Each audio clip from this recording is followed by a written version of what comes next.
안녕하십니까? 네, 본 강의에서는 지금까지 강의는 어떻게 보면은 좀 단일 프로그램을 하기 위한 수학적 연산이라든지 아니면 시그널을 묶는다든지 아니면은 어떤 조건문을 만들어서 플로우 컨트롤을 한다든지 이런 데로 이제 사용을 됐고요. 본 강의부터는 조금 더 이제 그 고급스러운 프로그래밍을 하기 위해서, 즉 고급스럽다는 얘기는 다른 것보다도 프로그램을 좀 더 모듈화 시켜가지고 복잡한 프로그래밍을 할 수 있는 방법에 대해서 한번 논의를 해보도록 하겠습니다. 그래서 본 강의에서는 좀 굉장히 그 기초적이고 개괄적으로 말씀을 드리겠지만, 본 강의 내용이 조금 더 이제 멜랩이나 시뮬링크를 이용을 해서 조금 더 고급 과정으로 가기 위한 필요 단계라고 보시면 되겠습니다. 그래서 즉 좀 더 복잡한 시스템을 잘 프로그램을 하려면 모듈화를 잘 시켜야겠죠. 그렇죠? 그래서 그걸 어떻게 할 건지, 어떻게 하는 것이 바람직한 건지 그런 거에 대해서 한번 살펴보도록 하겠습니다. 자, 첫 번째로는요. 저희가 서브 시스템이라는 걸 이용하는데, 그게 뭐냐면은 모델을 아니면 프로그래밍 하는 부분을 블록화시키는 거라고 이해하시면 되겠습니다. 자, 그래서 이건 어디 있냐면 시뮬링크에 쭉 내려보시면은 Port and Subsystem이라는 게 있고요. 자, 요걸 한번 클릭해 보시면 여기에 서브시스템이라는 게 보이죠. 자, 요걸 이용을 해서 우리가 프로그래밍 한 것을 모듈화 시키거나 하여튼 블록화 시킬 수가 있습니다. 자, 어떻게 하는지 한번 볼까요? 자, 그 서브 시스템을 만드는 거는 간단하게 이제 예제 파일인데요. 이렇게 되어 있습니다. 예제 파일을. 자, 아까 그 발표 자료에서 보이는 것 같은 이렇게 생긴 그림이 있죠. 자, 그래서 이것도 마찬가지로 어떤 거와 같으냐면 그러니까 우리가 플로우 컨트롤 했었던 그런 예제랑 거의 비슷하죠. 그래서 실행을 해보시면 사인 웨이브를 앱솔루트 밸류를 취한 거와 같은 값을 내놓는 값이 되겠습니다. 그래서 이제 이게 만약에 이런 프로그램이 돼 있다면 이거 좀 간단하기 때문에 굳이 뭐 그렇게 할 필요가 없지만 이런 요것들을 내가 앱솔루트 밸류에 해당하는 걸로 저장하고 싶다. 이게 지금 사인 웨이브가 나오면 이게 앱솔루트 밸류를 계산하는 식하고 같죠. 그죠? 그리고 우리가 제가 지난번 예제에서 보여드린 것 같이 앱솔루트 밸류를 넣어가지고 비교를 했는데, 자, 이렇게 프로그램 짠 다음에 내가 요거를 앱솔루트 밸류 펑션 이렇게 네임을 붙일 수가 있겠죠. 그렇죠?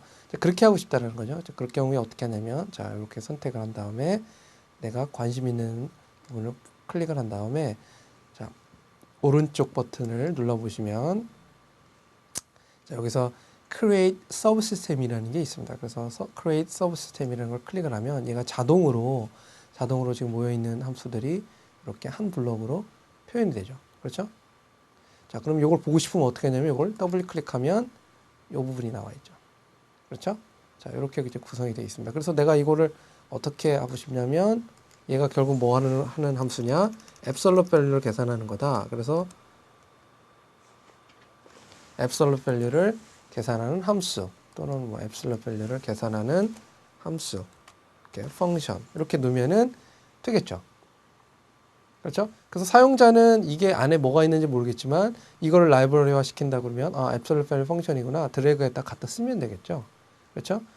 자, 이렇게 해가지고 쉽게 지금 이거는 굉장히 간단한 시스템을 저희가 서브 시스템을 만들었지만 이런 것들이 점점 많아진다 그러면 프로그램이 복잡하다 그러면 이런 서브 시스템을 씀으로써 좀 더 보는 사람이 굉장히 간편하게 이해할 수 있게, 즉 사인 웨이브가 들어가서 앱솔루트 펑션을 지나서 결과를 내놨구나 이렇게 하면 이해가 이걸 보는 것보다 훨씬 쉽겠죠. 이해하는데. 이해하는데도 훨씬 쉽고, 자, 이게 이제 한 모듈이 되겠죠. 아니면 한 펑션이라고 불러도 되고요.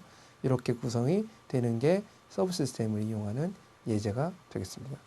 다음 하나, 또 팁을 하나 알려드리면, 우리가 뷰에서 일로 넘어져서 모델 브라우저 옵션이 있습니다. 그래서 모델 브라우저라는 걸 한번 클릭을 해보시면, 자, 저희가 아까 앱솔루트 펑션이라고 내 이름을 붙였죠. 앱솔루트 펑션 이름이 있습니다. 그래서 이걸 클릭해 보시면 이 안에 있는 게 동일한 화면에서 보일 수가 있습니다. 자, 여기서 이렇게 보일 수가 있고, 이렇게 볼 수가 있고, 자, 이렇게 해서 모델 브라우저라는 걸 이용을 하면 좀 더 복잡한 시스템을 쉽게 프로그래밍을 할 수가 있습니다. 자, 요 서브 시스템 꾸민 거를 조금 더 우리가 리얼리스틱한 예제를 가지고 한번 더 보도록 하겠습니다. 자, 첫 번째로 저희가 지금 해본 게 14번째 예제가 쿼러카 모델입니다. 쿼러카 모델이 우리가 어디 많이 쓰냐면은 차량에서 서스펜션을 설계할 때 바퀴가 이제 4개인데 그 중에 하나만을 떼어가지고 분석해서 이제 4분의 1 그래서 쿼러카 모델이라고 하고요. 지금 그림에서 보는 것과 같이 자 이렇게 타이어 모델에 해당되는 M2와 차량의 샤시에 해당되는 M1 이렇게 구성이 되어 있고 요 KW가 타이어에 해당되는 거를 스프링으로 모델링을 했고요. 그 다음에 서스펜션에 해당되는 거를 스프링하고 댐퍼 B 이렇게 좀 묘사를 했습니다. 그렇죠? 자, 이런 것들을 우리가 수학적으로 모델링을 하면 각각 M1에 대해서 2차 미분 방정식, 그다음 M2에 대해서 2차 미분 방정식을 유도할 수가 있죠. 그래서 뉴턴스 세컨드 룰을 이용을 해서 이퀘이션 오브 모션을 구하고 이걸 정리를 하면 다음과 같이 표현될 수가 있습니다. 자, 이거를 어떻게 모델링 할 거냐에 대해서는 다음과 같이 저희가 2차 미분 방정식을 어떻게 적분을 해서 솔루션을 구할 건지에 대해서 예제로 했었죠. 그렇죠? 그걸 한 단계 더 업그레이드를 하시면 되겠습니다. 그래서 4차 미분 방정식을 이렇게 다음 그림과 같이 모델링 하는 거는 여러분이 하실 수 있을 거라 믿고 이걸 한 단계 한 단계 하는 거는 생략하도록 하겠습니다. 그래서 여러분들이 이런 모델을 갖고 있다라고 하면 자, 이것을 우리가 서브 시스템화 시킬 수 있다는 거죠. 다음에 보는 것 같이 이렇게 복잡한 이거를 이렇게 이제 A라는 사람이 이렇게 프로그래밍을 한 다음에 B라는 사람한테 야, 이거 보고 프로그래밍이 어떻게 짜져 있는지 알 수 있겠느냐 한다면 상당히 어려운 거죠, 사실. 이게 항상 이제 프로그램을 짤 때 이제 문제점이 되는 건데요. 뭐 어떤 사람이 텍스트 베이스로 멜랩을 이용해서 짰든지, 그 C를 이용해서 짰다든지, C++를 이용해서 프로그램을 짰다고 하면 A라는 사람이 짠 거를 B라는 사람이 읽을 수 있느냐, 가독성 있게 프로그램을 짤 수 있느냐, 이게 굉장히 중요한 문제인데요. 텍스트 베이스보다는 그래픽 베이스로 짜면은 더 가독성이 좋다라고 얘기하지만 이렇게 짜놓고 가독성이 좋냐라고 얘기한다면 어렵겠죠. 뭔가가 추가적으로 뭔가 기능이 있어야지만 좀 가독성이 좋다라고 얘기할 수가 있겠죠. 그렇죠?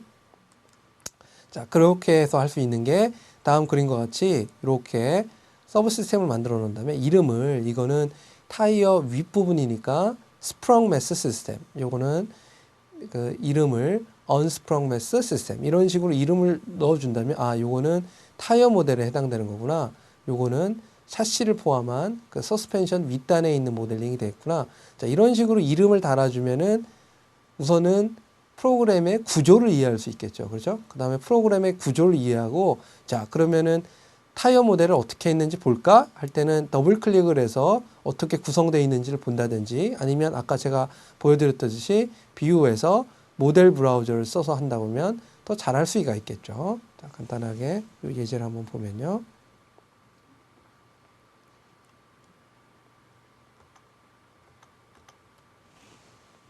자, 14번 예제를 한번 띄워보도록 하겠습니다.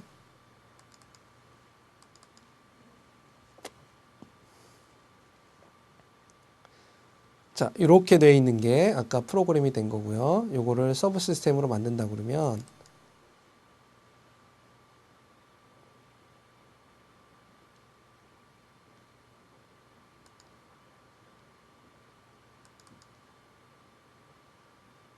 자, 이런 식으로 서브 시스템을 만들 수가 있겠죠. 그렇죠? 그래서 우리가 이거 이름을 지금은 디폴트로 서브 시스템이라고 되어 있는데 이게 만약에 위에 있는 부분이다. 그러면은 뭐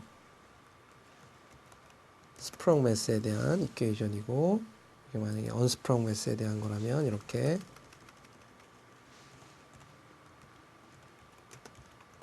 자, 이런 식으로 이름을 해준다 그러면은 훨씬 보는 사람이 더 자세히 볼 수 있겠죠. 그 다음에 나아가서 뷰라는 걸 이용해서 모델 브라우저를 이용을 한다면 이런 식으로 전체 시스템에 대해서 스프렁 매스가 어떻게 되어 있는 거지? 이렇게 보면 이렇게 구성이 되어 있고 언스프렁 매스는 이렇게 구성이 되어 있고 이런 식으로 우리가 복잡한 모델링을 자, 이런 식으로 모듈화 시킴으로써 좀 더 진보된 프로그램을 할 수가 있겠죠. 마찬가지로 내가 여기서 언스프렁 매스를 좀 더 복잡한 걸 쓰겠다. 그러면 이걸 떼어내고 뭔가 복잡한 모델링을 해서 여기다 끼워넣으면 되겠죠. 그렇죠? 이게 바로 이제 모듈화가 가능한 거고 메인터넌스 측면에서도 훨씬 좋은 거고, 그 다음에 A라는 사람이 이렇게 프로그램했으면 B라는 사람이 이 코드를 볼 수 있게 가독성을 높이는 방법이 되겠습니다.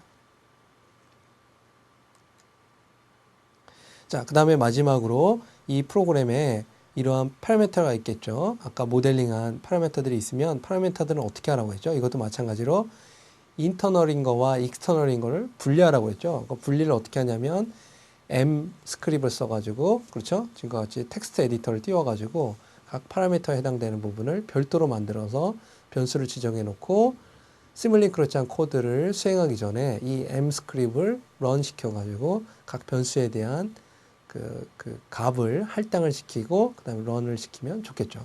프로그램이 복잡하면 복잡해질수록 이런 파라미터들이 굉장히 많아지죠. 그죠? 그러면 파라미터들 자체가 시뮬링크 모델에 포함되어 있다 그러면 어디서 변수를 바꿔야 되는지 알 수가 없겠죠. 그렇죠? 그래서 그 변수들을 이런 식으로 독립적으로 떼어놓으면 쉽게 우리가 해결을 할 수가 있습니다. 이거는 굳이 멜랩 시뮬링크에 대해서 쓰는 건 아니고요. 프로그래밍의 가장 기본적인 프린시플이라고 보시면 되겠습니다. 심지어 C나 프로그램 할 때도 헤더 파일을 이용을 해서 이런 베리어블을 별도로 떼어놓지 않습니까? 그렇죠? 이거는 시뮬링크 멜랩이기 때문에 그렇게 하는 게 아니라 프로그래밍의 가장 기초적으로 여러분들이 지켜야 될 룰이라고 생각을 하시면 좋겠습니다. 자, 그래서 이런 거를 시뮬레이션을 이용을 해서 그려보면 아까 이거는 전 슬라이드는 스코프를 이용해서 한 거고요. 그 다음에 시뮬레이션 결과를 아까 얘기했듯이 워크스페이스라는 걸 갖고 저장을 한다면 원하는 값들을 이렇게 X값, X의 포지션이라든지 Y값의 포지션 같은 것들을 워크스페이스로 저장한다면 멜랩으로도 그릴 수가 있겠죠. 자, 그 다음에는 우리가 Enable 서브 시스템에 대해서 좀 알아보겠습니다. 그래서 아까 지금 첫 번째 14번에서 보여준 서브 시스템을 그냥 가장 간단하게 프로그래밍 한 것을 모듈화만 시키는 그런 예제가 되겠고요. 여기서는 조금 더 복잡하게 어떤 여러 시스템들이 있는데 조건문에 따라서 A라는 서브 시스템을 작동시켜라, B라는 시스템을 작동시켜라. 이런 것들을 좀 해보도록 하겠습니다. 자, 예를 들어서 이런 걸 한다고 그러면 자, 이런 것들은 어떻게 되냐면 자, Enable 서브 시스템은 아까 마찬가지로 시뮬링크의 Port and 서브 시스템이라고 하시면 Enable 서브 시스템이라는 게 있습니다. 그래서 이런 거를 좀 쭉 드래그해서 갖고 오시면 되고요. 자, 인풋을 그래서 signenable을 집어넣었어요. 그 다음에 아웃풋은 나오고 그 다음에 저희가 이 enable 하는 요거에다가 스텝이라는 걸 집어넣습니다. 자, 그 다음 슬라이드를 보시면 자, 그래서 enable 서브 시스템을 더블 클릭해 보시면 이런 것 같이 input, output이 있는데 enable이라는 이런 아이콘이 있습니다. 자, 요거를 더블 클릭해 보시면 이렇게 설정창이 나오는데요. 여기서 어떻게 나오면 enabling 할 때 state는 held 이렇게 되어 있죠. 자, 그래서 held는 enable 이전 시의 초기값을 사용하는 거고 reset은 enable 할 때 서브 시스템을 리셋하는 방식이 되겠습니다. 자, 그래서 이건 어떻게 되냐면 입력값이 0이면 이 서브 시스템은 disable 되고 입력값이 1이면 이 서브 시스템은 enable 됩니다. 그래서 disable 된다는 건 뭐냐면 disable 되면은 여기 안에 들어가 있는 지금은 그냥 데이터를 인풋 데이터를 그대로 아웃풋으로 전달해 주는데 여기에 만약에 어떤 계산이 있다면 enable 상태에서는 이거의 프로그램 자체가 돌아가지 않는 거고요. enable 상태만 됐을 때 이 프로그램을 돌리는 거예요. 그럼 다시 앞으로 들어가서 한번 해석을 해볼까요? 자, signenable는 이렇게 주어지는데 스텝 인풋은 우리가 디폴트인 스텝 인풋을 썼습니다. 그럼 어떻게 되는 거죠? 0에서 1초 사이에는 얼마죠? 스텝 값이 0이죠. 그래서 즉 시간이 0에서 1초 사이에는 이 시스템이 disable 되고요. 1초 다음부터 이 시스템이 enable 됩니다. 그 얘기는 뭐죠? 즉 0초에서 1초 사이는 signenable 값이 전달되지만 이쪽으로 전달되지가 않죠. 왜냐하면 얘가 계산이 안 되니까. 그래서 0에서 1초 사이에는 signenable 값이 0으로 출력되다가 그 다음에 enable 됐을 때 이 값이 1초 이후부터 값이 나오는 거죠. 그렇죠? 자, 한번 수행을 해볼까요?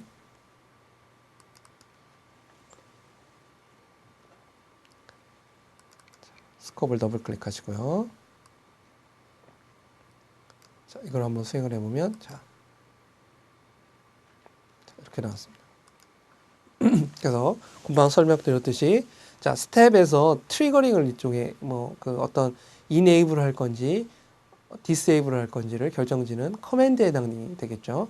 자, 그래서 아까 말씀드렸듯이 스텝을 더블 클릭해 보시면 디폴트 값을 썼기 때문에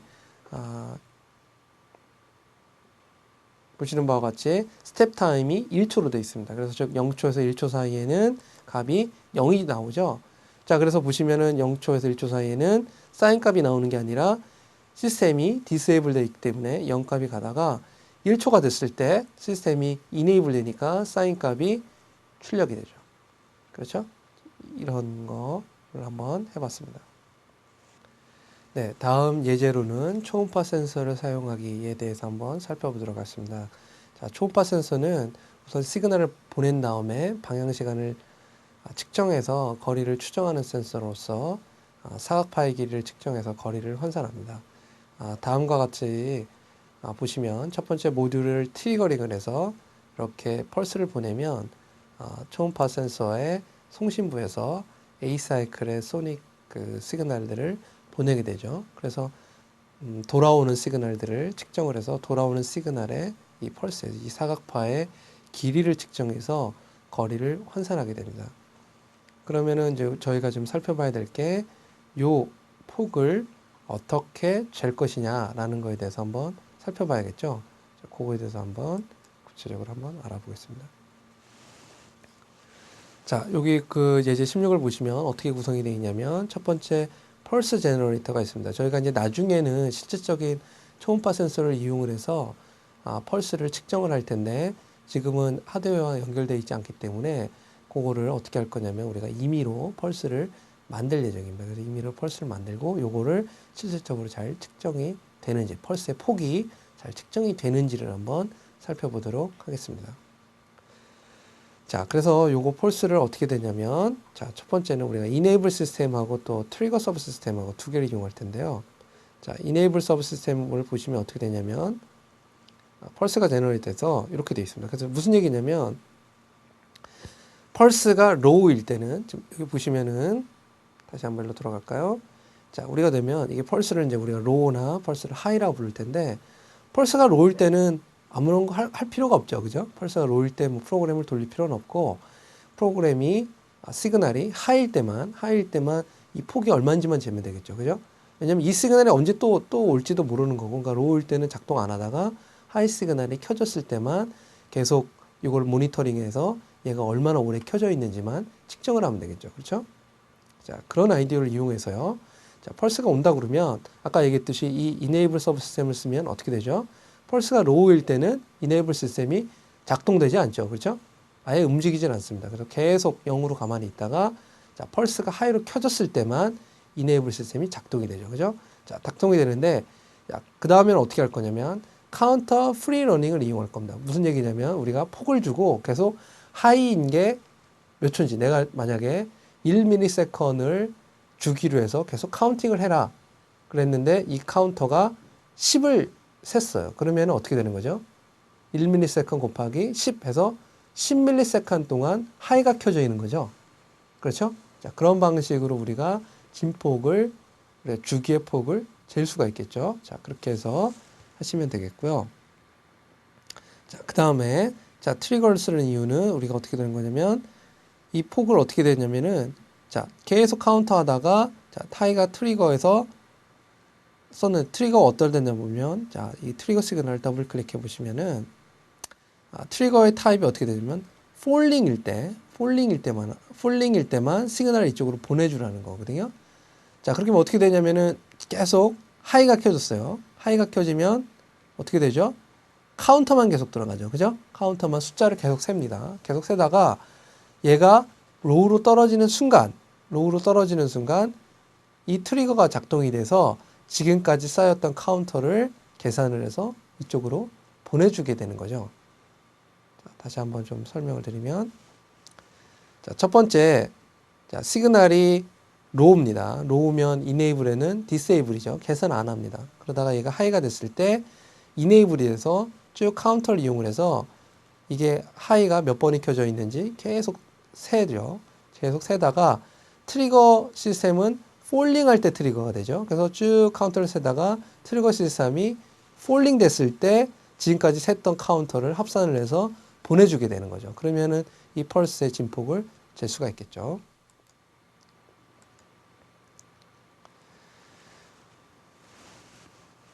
자, 그 다음에 그래서 이제 펄스 값을 잰 거고 마지막에 게인 값은 우리가 이 펄스의 폭이 거리랑 어떤 상관관계가 있냐에 따라서 그걸 곱해주는 게인이 되겠습니다. 그래서 여기 보시는 것 같이 펄스 에코의 펄스는 대략 100 마이크로 세컨에서 18 밀리세컨 정도가 나오고 예를 들어서 펄스가 36 밀리세컨 정도 나온다는 거는 오브젝트가 없을 경우에는 한 36 밀리세컨 정도가 나오게 되는 거죠. 아무튼 하여튼 100 마이크로 세컨에서 18 밀리세컨 정도를 잴 수 있어야 될 것 같고 요거에 대해서 거리로 환산하는 유닛 컨버전의 변수가 요게 되겠습니다. 29.033. 자, 요거를 한번 예제를 통해서 한번 해보도록 하겠습니다.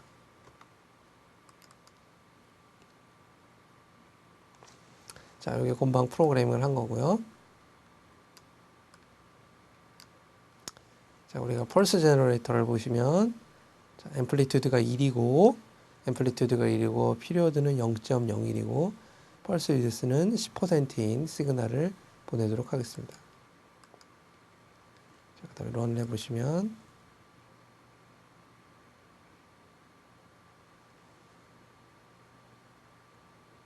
너무 빨리 지나가서 좀 볼 수가 없는데 너무 빠르기 때문에 스코프를 한번 달아서 보도록 하겠습니다.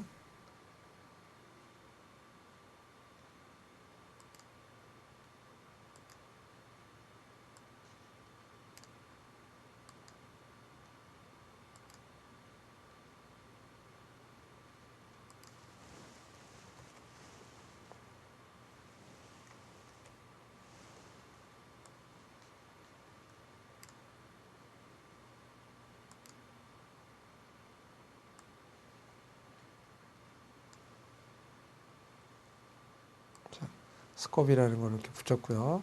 다시 한번 실행을 한 다음에 스코프를 이용해서 한번 보겠습니다.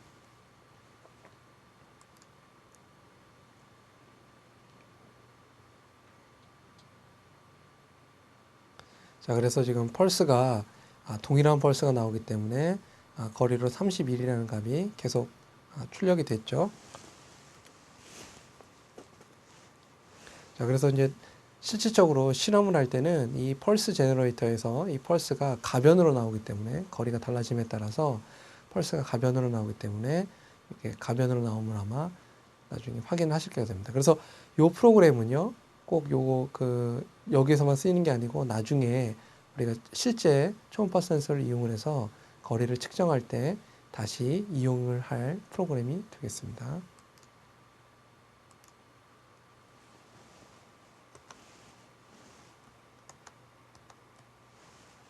자, 그 다음에는 우리가 디스크리트 함수에 대해서 한번 살펴보도록 하겠습니다. 디스크리트 함수는 저희가 이 강좌에 처음에 얘기할 때 디지털 제어가 뭐냐 이걸 얘기를 할 때 우리가 플랜트하고 센서 이런 것들은 컨티뉴어스 타임 도메인에 있고 이런 거를 A2D나 D2A를 이용을 해서 우리가 샘플을 함으로써 디스크리트 타임 도메인이 넘어온다고 그랬었죠. 그렇죠? 그러면서 우리가 뭐 그 엘리아슨 경산도 생기고 그 다음에 홀더에 의해서 우리가 어떤 정도의 타임 딜레이도 생기고 이런 문제에 대해서 말씀을 드렸죠. 그래서 이런 것들은 이제 실질적으로 우리가 시뮬레이션에다가 직접 이런 현상을 집어넣으려면은 이런 디스크리트 함수를 좀 이용을 해야 되는데요. 자, 디스크리트 함수는 어디 있냐면 시뮬링크에서 자, 여기 디스크리트라는 거를 한번 클릭해 보시면 여기 굉장히 많은 함수들이 있습니다. 그 중에서 눈에 띄는 여기 제로 홀더라는 걸 이용을 해서 한번 디스크리트 함수를 한번 만들어 보도록 하겠습니다. 자, 제로 오더 홀더를 이용을 해서 샘플링 타임을 한번 조절을 해 볼 텐데요. 자, 우리가 사인 웨이브가 나오는 거를 제로 홀더를 이용을 해서 실제 컨티뉴어스하게 나오는 사인 웨이브와 제로 홀더를 이용해서 나오는 게 어떤 차이가 있는지 한번 살펴보도록 하겠습니다. 자, 우선은 제로 오더 홀더에 무엇을 조절할 수 있냐면 샘플 타임을 조절할 수 있거든요. 자, 샘플 타임을 조절을 해서 한번 플롯을 해보면 1이라고 놓으면 1초마다 샘플 타임이 홀드되는 경우가 되겠습니다. 그래서 이걸 한번 출력을 해보시면 사인 웨이브가 이렇게 되고요. 1초마다 1초 동안 홀드를 하죠. 그 다음에 1초 있다가 업데이트를 해서 또 홀드를 하고, 그 다음에 또 업데이트를 하고 홀드를 하고, 1초 있다가 데이터를 획득하고 홀드하고, 그렇죠? 이런 식으로 구성을 되면 알 수가 있고요. 이걸 한번 실질적으로 또 시뮬레이션을 통해서 한번 살펴보도록 하겠습니다.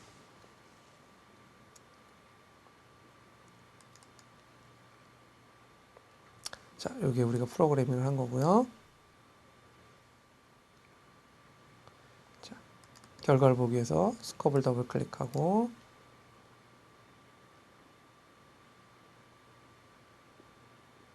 자, 그 다음에 런을 하시면 좀 저희가 보는 것 같이 이렇게 볼 수가 있고요. 만약에 우리가 아까 샘플링 레이스를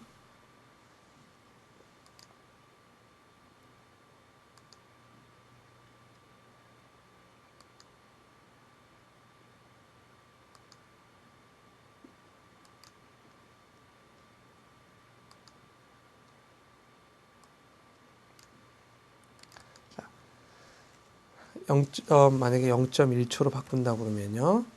0.1초로 바꾼다 그러면 다시 한번 시뮬레이션 해보겠습니다.